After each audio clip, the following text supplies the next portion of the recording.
This evening's program is part of the speaker series that is a continuation of the conversation which we started in December in Sacramento around California's future. A number of you were either participants or part of the audience for that, and it's good to see you back here tonight.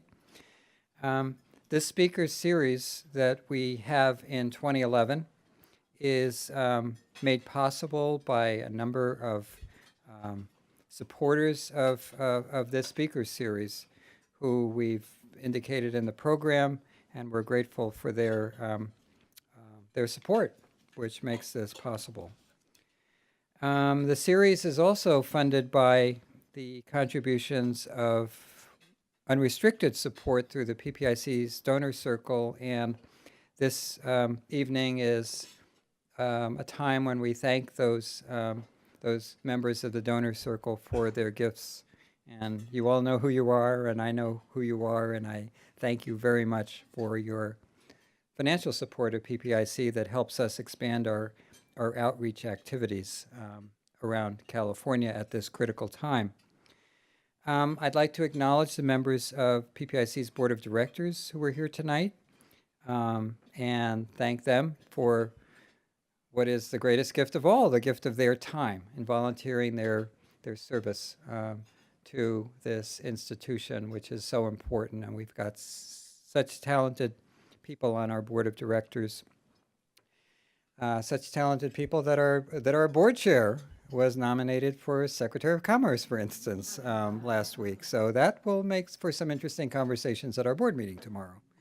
What do we do next? But John will be on the phone, I'm told, for part of the morning meeting. He sends his regrets for not being here, but his life has, I spoke to him yesterday, and his life has changed dramatically in the last few days. So thank you, and I also want to acknowledge our founding president who's here tonight, David Lyon. It's nice to have you here. And just always great to see all of you here. Those of you who have, concerns and interests around the issues that we study and we report on and we try to raise awareness about. So thank you all for your support and interest. We're going to hear first from Gabriel Petek, the Senior Director of Standards & Poor's, as we look at the fiscal challenges that are facing California. And so many of those fiscal challenges have made the news. Which ones are profound and enduring, which ones are being dealt with effectively in California today. We'll talk about these issues tonight and see if we can learn more and figure out what the pathway is to a brighter future for our state. Then we're going to hear from the California's legislative analyst, Mac Taylor. And Mac and I will sit down and and have a discussion about what Mac knows. And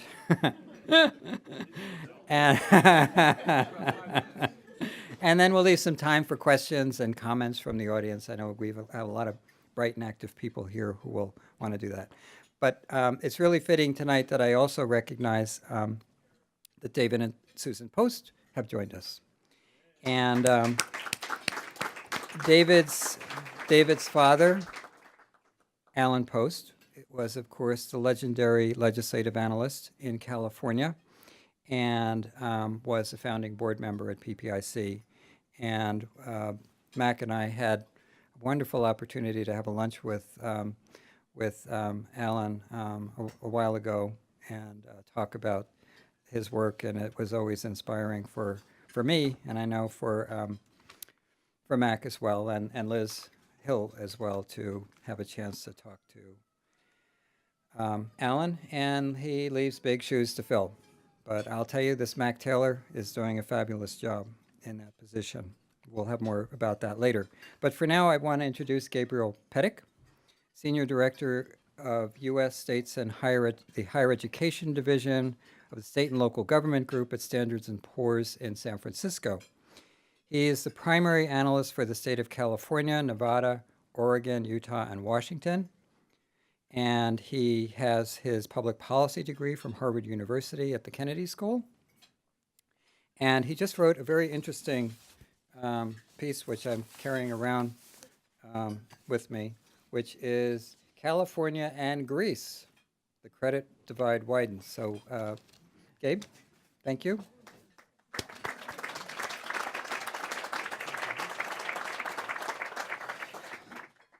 Well, thank you for having me tonight. I appreciate the invitation and have been very illuminated by some of the work from the Public Policy Institute and as well from Mac Taylor's office. So this is quite an honor for us to be able to be here tonight and talk. I thought what I would do, although I'm not so sure after talking at my table here where they seem to be experts on fiscal policy, but what I thought I would do is start by briefly reminding everyone what a bond rating is and what we do, because sometimes even in our own work we have to remind ourselves, those of us that are interested in public policy, what our true purview is. And the bond rating really is a credit opinion published by a rating agency. Standard & Poor's publishes that opinion in a rating scale which goes from AAA at the very top and down to D for borrowers or issuers of debt that are actually in default. The ratings at the very top, the AAA rated borrowers, are thought to have, this is a kind of a rough, broad strokes here, but are thought to be able to withstand a severe economic downturn, Great Depression-like conditions where GDP declines 15%, the unemployment rate would go to 25%, and the stock market could lose up to 85% of value. And even in those conditions, a AAA borrower should be able to still fund its rated obligations. California is rated A- by Standard & Poor's. The A category speaks to an obligor's ability to fund its debt service at a somewhat less severe, under somewhat less severe scenario. For example, the GDP would decline by 6%. Unemployment could go up to 15%. The stock market could decline by 60%, and still the borrower should be able to fund its rated obligations. And so when we look at what happened in the recession, the Great Recession, California's gross state product declined by 2.1%. The unemployment rate got up to 12.4% for 2010. And we know in 2008 that the stock market, the S&P 500, went down by 40%. So it was a real test of this methodology. And the state really never came close, in our opinion, to risking a true default on its debt obligations, but it was put under a lot of stress. And so how do we reconcile that situation with what we hear about the state budget? We know that over the last 3 years or so, the state budget is the state lawmakers have grappled with a cumulative budget deficit of $104 billion, and we know they're working on resolving a deficit now of very large $9.6 billion deficit that they're still trying to resolve for the year. And so that sounds very severe. It is severe. And how do we reconcile that with an A- rating that still speaks to a strong capacity to repay debt?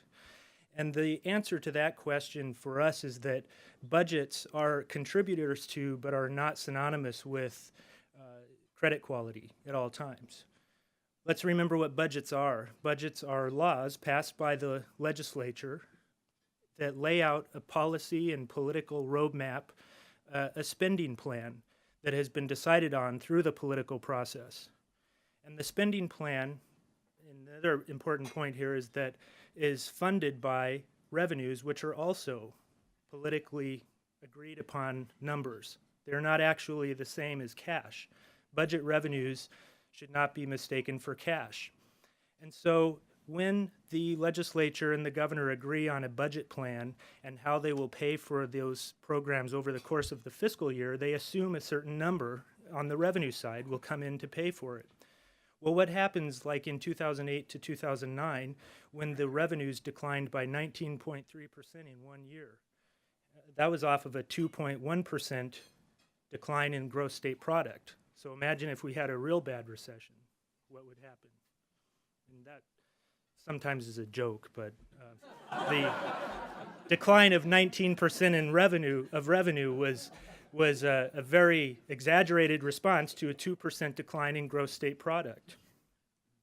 Thank you for laughing. But it's really, so if that were the state's problem, that would be one thing. A lot of states have declining revenue, even very sensitive revenue to economic conditions. But in California, they have another problem, and it's the cash flow that relates to the budget.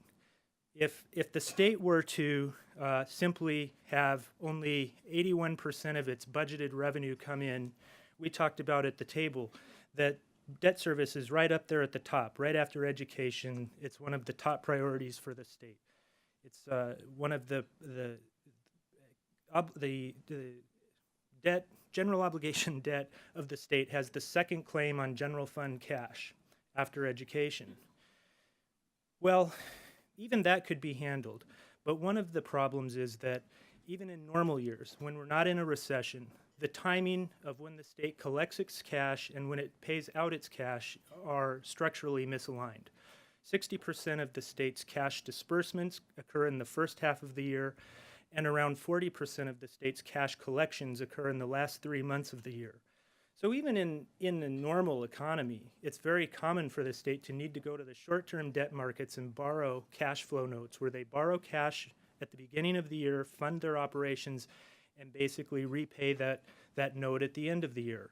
Well, according to the Department of Finance and other experts at the state, the law does not allow them to issue these notes on the public debt markets without a budget in place. Maybe just as importantly, the community of investors are unlikely to be willing to lend to the state if they're uncertain about what the ability of the state to repay those notes at the end of the year would be. That uncertainty can grow if the state is making unreliable or non-credible type of assumptions.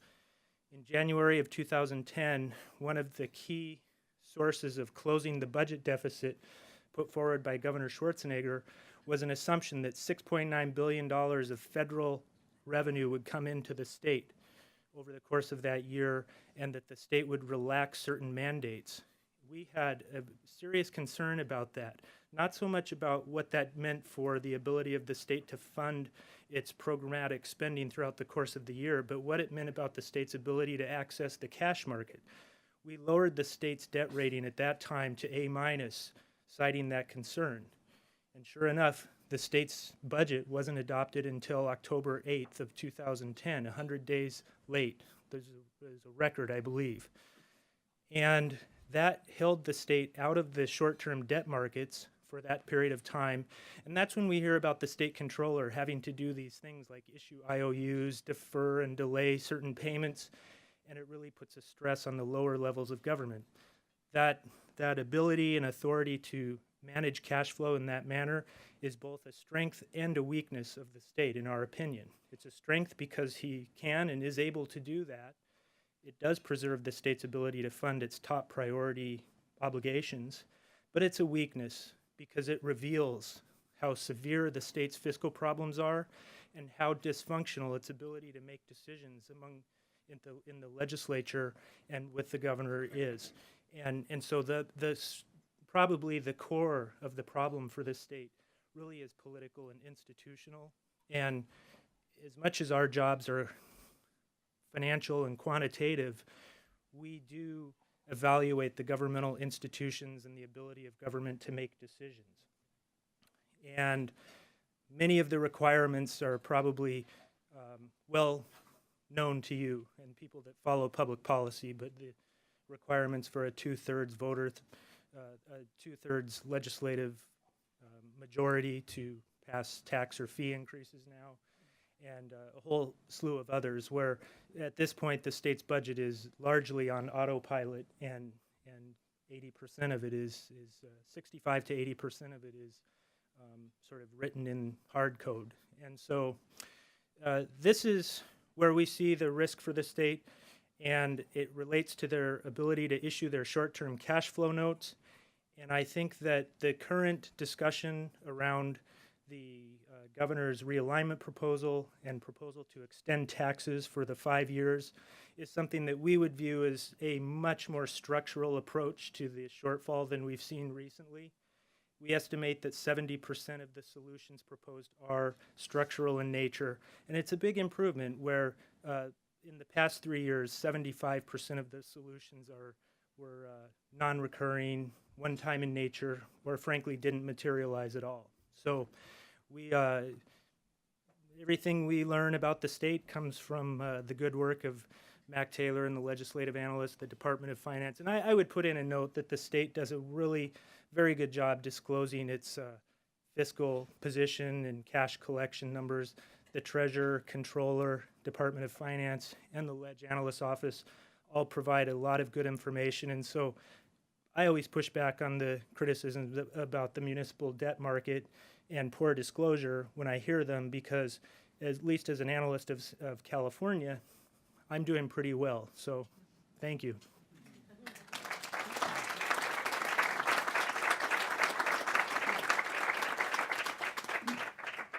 I'm told that there's going to be a little bit of a commotion while we move plates and things. So Mac and I are going to get up here in a minute, but maybe there might be a question or two for Gabe before he cools his jets and gets into the dessert and coffee.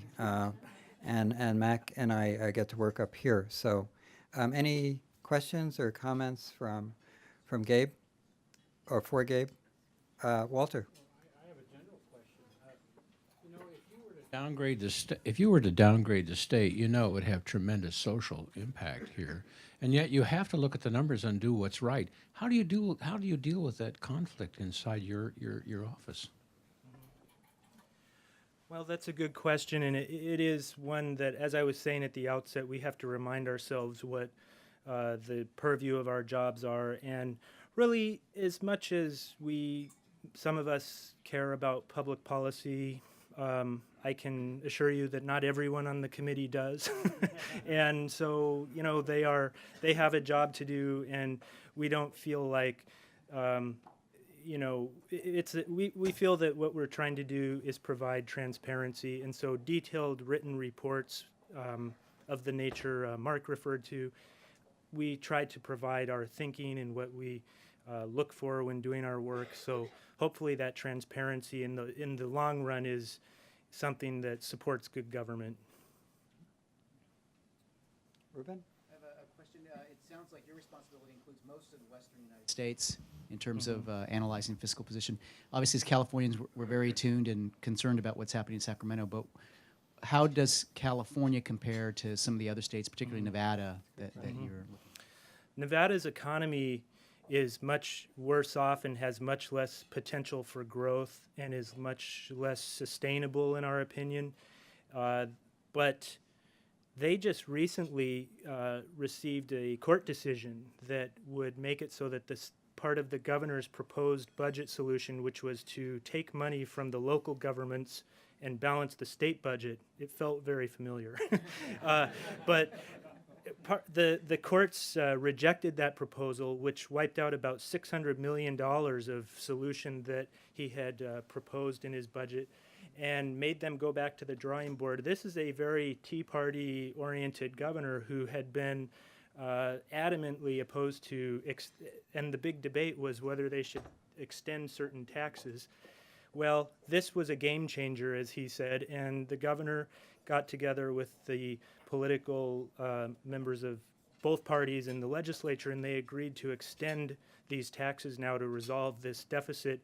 And lo and behold, they came to a decision that really reflected a good cooperation between the parties. And so that's the one part that I would say they have ahead. Well, we may have a better economy, nicer views, and a lot of attributes that I prefer. They have better cooperation among the lawmakers. One more question, Tom? Well, my question was along those lines. is you mentioned having taken into account somewhat the effectiveness of government in making decisions.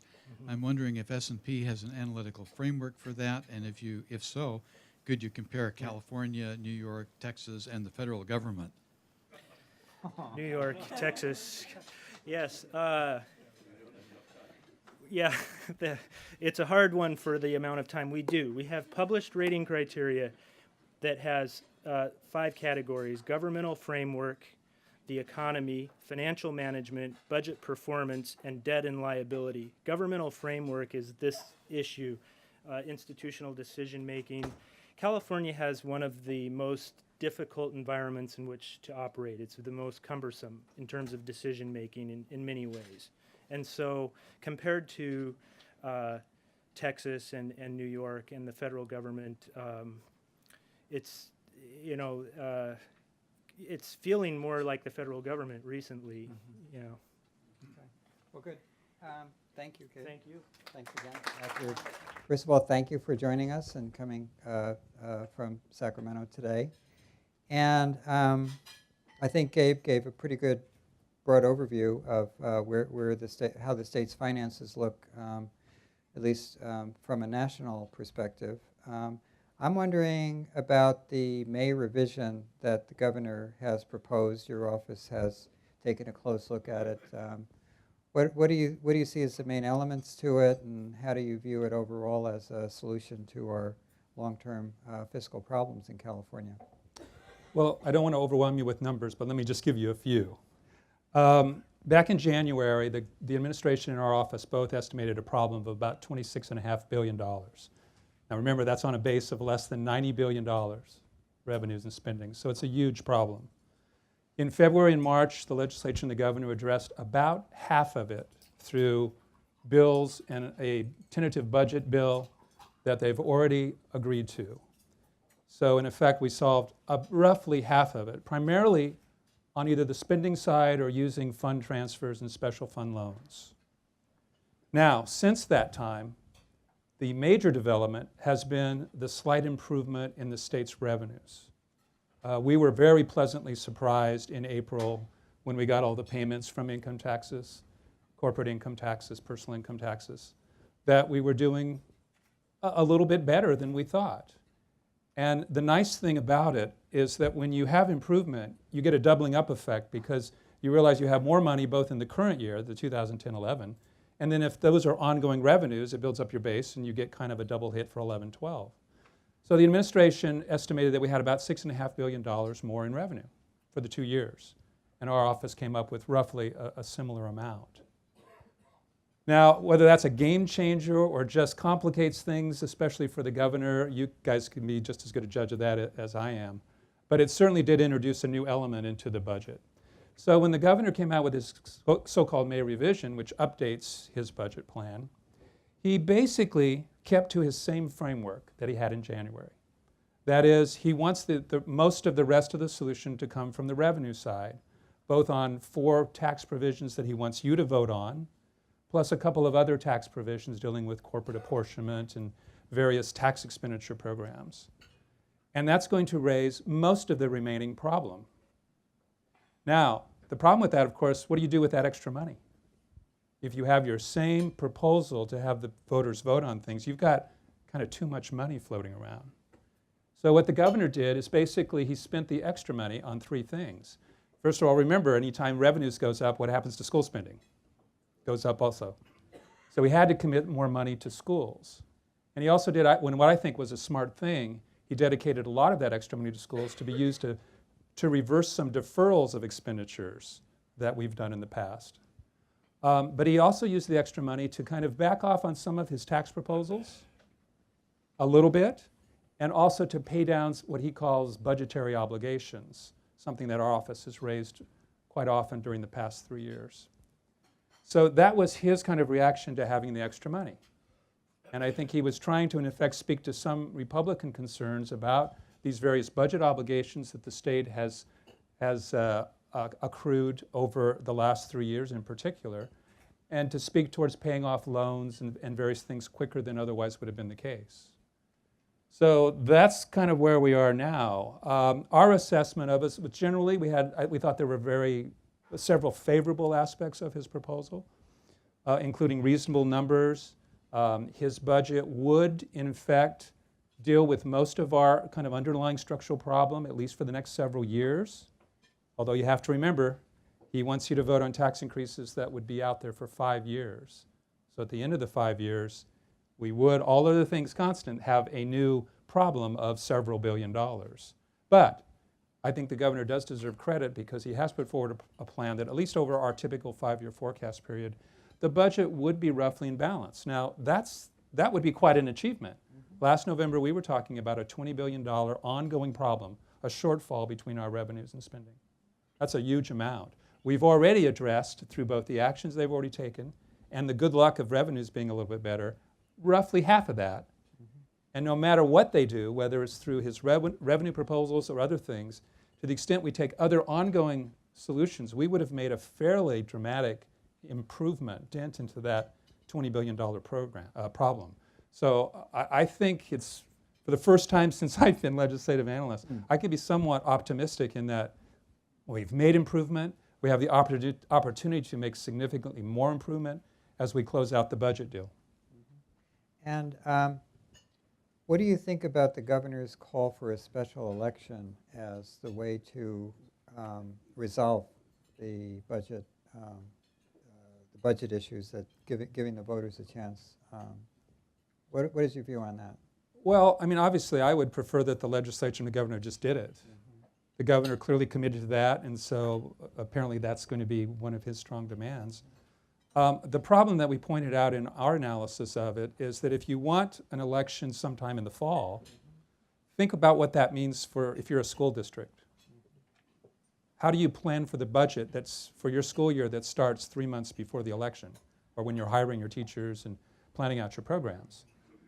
Typically, they plan on the basis of a worst-case scenario, so that even if the revenues were put before the voters and they were approved, it wouldn't necessarily change what they offered during that school year very much.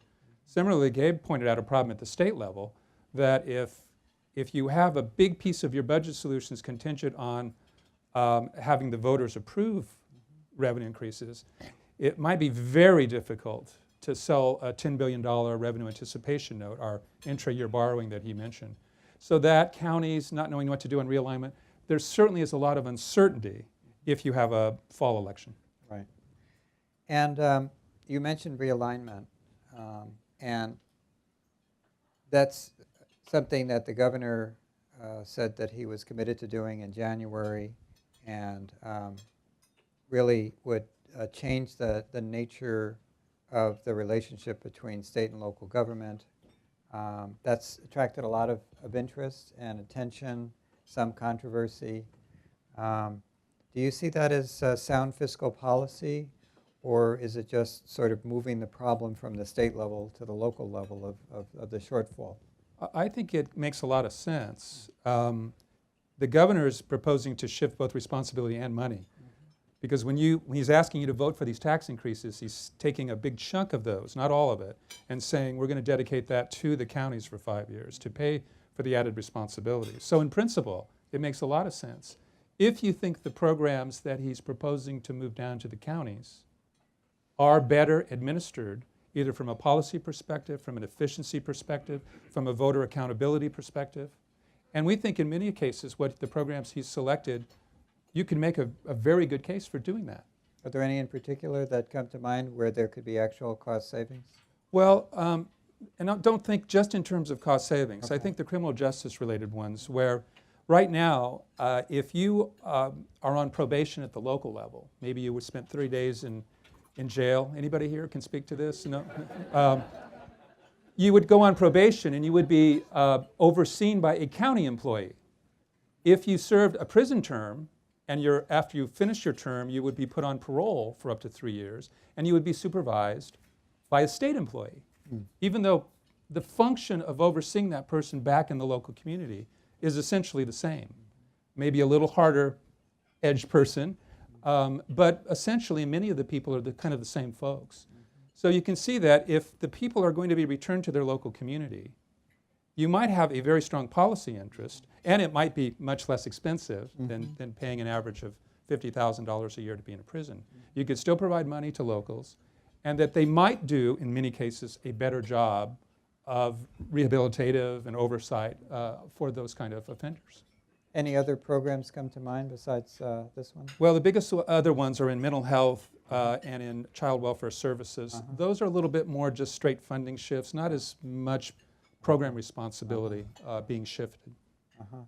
You know, when the Supreme Court recently came out on prison overcrowding, the people at the county level described it as a game changer in terms of issues of state and local realignment and what would need to be done to deal with prison overcrowding in California. I guess there was discussion today around whether new taxes would be needed to resolve some of the prison overcrowding issues.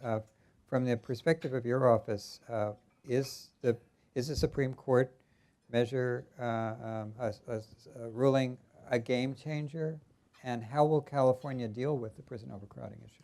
Well, I'm not, that may be a little bit strong. It certainly, I think, boosts the governor's hand because he had already made these proposals on criminal justice that, when fully implemented, would have sent roughly 40,000 state inmates down to the locals. The court's requirement would have you'd have to have moved about 34,000 people, either release them or provide added facilities so your overcrowding wasn't as bad. Yeah. So it certainly kind of strengthened the governor's hand. But remember, you could do this without, separate from your budget situation. It just means you're not getting solution from Right. it.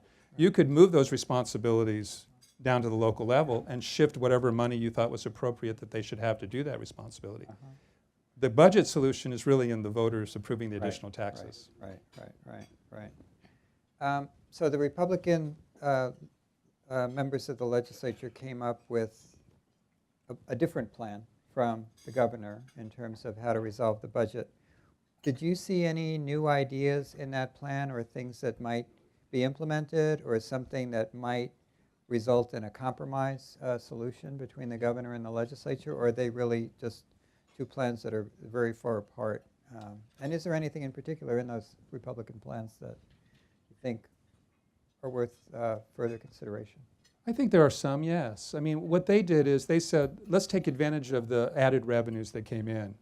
If you had a roughly $10 billion problem Gabe mentioned that still has to be resolved, and you had $6.6 billion in new revenues, well, seems like you're pretty close, right? Do a few other things and kind of get by. They would have had to deal with the 98 question, but I think they could have addressed it without using much of that money for 98, and they would have left schools at basically where the governor proposed they be back in January. They did propose some added reductions, some of which the governor had proposed in January. So I don't want to just dismiss their proposal, but I'm not sure it's going where. I'm not sure that's where the governor's going. Yeah, and it seems like the numbers aren't that far apart, but from what we were even hearing today, that they're still pretty far apart in terms of solutions. Do you see this year as different from last year or the year before in terms of the ability of the governor and legislature to have discussions that are going to lead to a resolution in a timely manner? Is there anything you're seeing different or the same? Well, as I said, up to now, we've already made much more progress than we made in the last 3 years. So that's very positive. Smaller amount. It's a much smaller amount. Even if we came up with all remaining one-time solution, we would have made a really good dent into that $20 billion problem. Seems like part of that would go back to Prop 25, the fact that the legislature got to vote on the spending cuts portion. Well, I'm not sure how much 25 dealt with that. Those were reductions that, for the most part, Republicans were fine with. Yeah. It was the Democrats who really didn't want to have to take those. And many of them were done with 2/3 votes anyway. So, And then the extra revenues, of course, made a big difference. Do you see those revenues? Are we in a bubble again, or is this part of a trend that is we're going to continue to see strong revenues continue through FY12 and FY13? well, again, I don't want to say they were strong. They were better than we had expected. Yeah. But they're still relatively modest as far as our recovery. If you look back when the state came out of recessions, we would have some, just gangbusters years where personal income growth could be 8, 9, 10%, revenues could be double digit.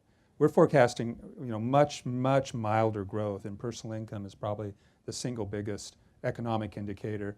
And we're forecasting like 4.5 to 5.5% annual growth. That's not bad, Yeah. but not coming out of a recession. Right.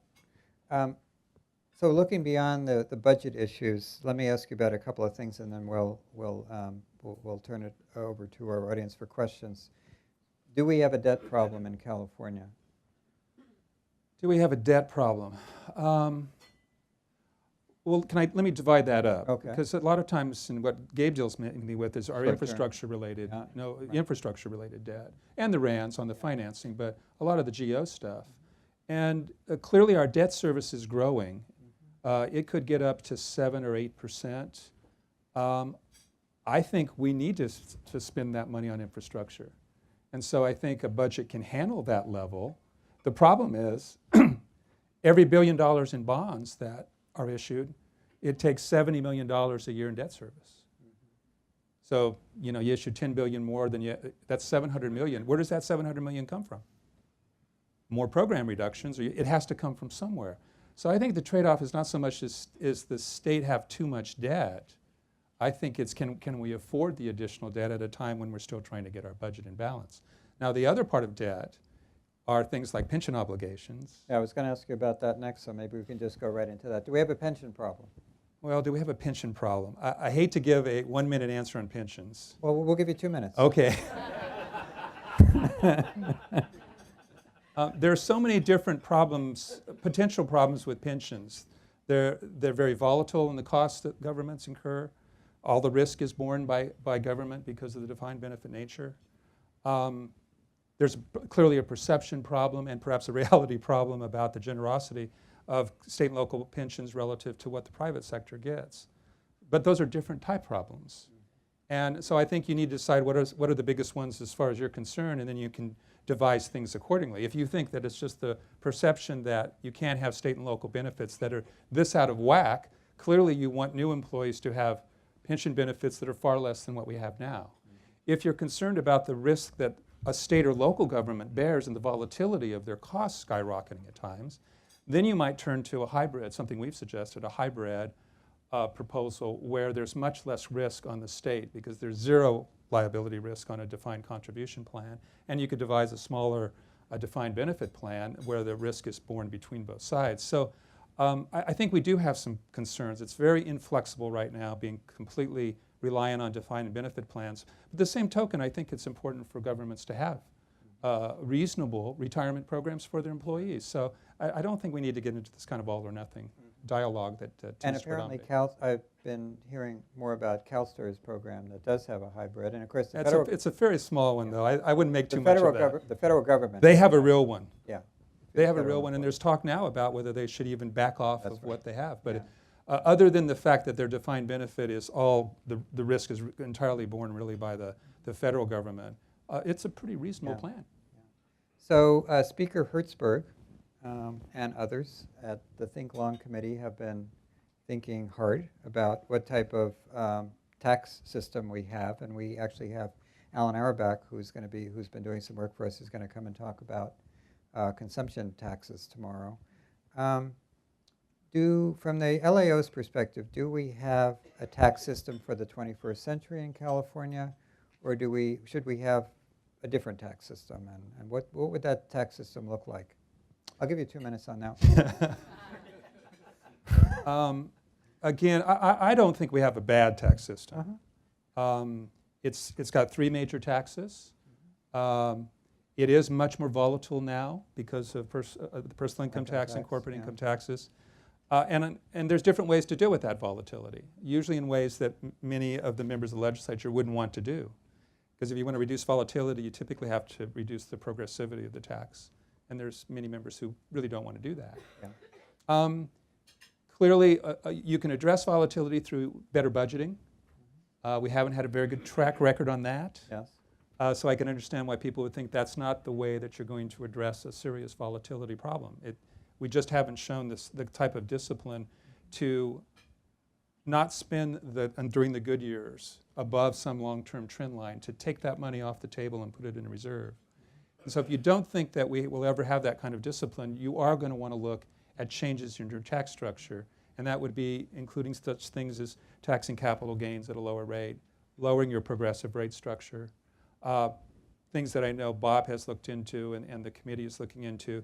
Do you try to expand the sales tax base by taxing services, which is a movement towards a consumption tax in reality. It's kind of a backdoor way of getting there. And it makes a lot of sense. My concern is if you start thinking about the major type of services that we would have to tax, they're not easy ones to do. Do you want to tax healthcare? Do you want to tax education services, K-12 and collegiate services? Do you want to tax medical housing? Do you want to tax your housing services when you rent? That's a service. You want to tax that?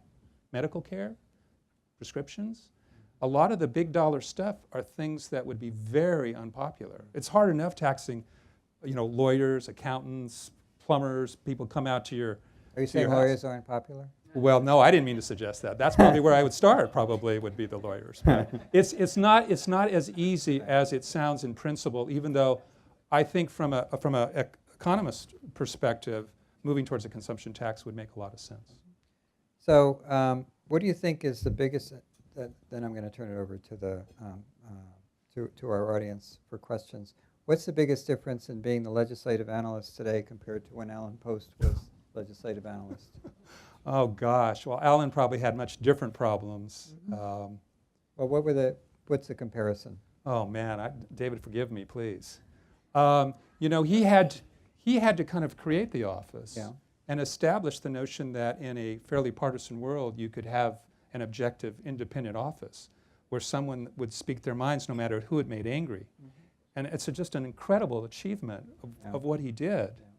I think, now what I still deal with is when you have a legislature that has some very conservative people and very liberal people, and people who tend to approach things a little bit more from an ideological perspective.